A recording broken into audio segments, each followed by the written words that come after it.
നമുക്ക് പല സാഹചര്യത്തിലും മുടി പൊഴിഞ്ഞു പോകാറുണ്ടല്ലേ. ഇപ്പോൾ ഹോർമോണൽ ചേഞ്ചസ് ആയിക്കോട്ടെ, ഇല്ല എങ്കിൽ നമ്മുടെ ശരീരത്തെ ബാധിക്കുന്ന എന്തെങ്കിലും രോഗങ്ങളായിരിക്കും, അല്ല എങ്കിൽ എന്തെങ്കിലും രോഗം ബാധിച്ചു കഴിഞ്ഞിട്ട് ഒരു മാസം കഴിയുമ്പോൾ ആ രോഗത്തിൻ്റെ ഒരു എഫക്റ്റ് എന്ന രീതിയിലും മുടി പൊഴിഞ്ഞു പോകാറുണ്ടല്ലേ.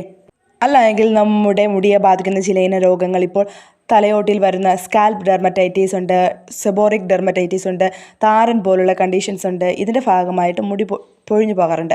അല്ല എങ്കിൽ നമ്മൾ എന്തെങ്കിലും തരത്തിൽ വണ്ണം കുറയ്ക്കാൻ ഡയറ്റിംഗ് ചെയ്യുകയാണെങ്കിലും മുടി പൊഴിഞ്ഞു പോകാം കേട്ടോ. ഇങ്ങനെ പല സാഹചര്യങ്ങളിൽ നമുക്ക് മുടി പൊഴിയാറുണ്ടല്ലേ.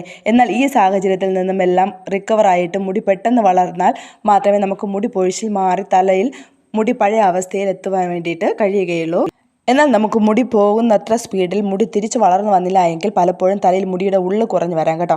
കാണുമ്പോൾ കഷണ്ടി ഫീൽ ചെയ്യും. പല ഹെയർ സ്റ്റൈലുകൾ ഇഷ്ടമുള്ളവർക്ക് മുടിയുടെ ഉള്ളു കുറവാണെങ്കിൽ ഹെയർ സ്റ്റൈൽ ചെയ്യാൻ കഴിയാതെ വരും. അങ്ങനെ പല പ്രശ്നങ്ങളും മുടി കൊഴിച്ചിൽ കാരണം നമുക്കുണ്ടാകാറുണ്ടല്ലേ. അപ്പോൾ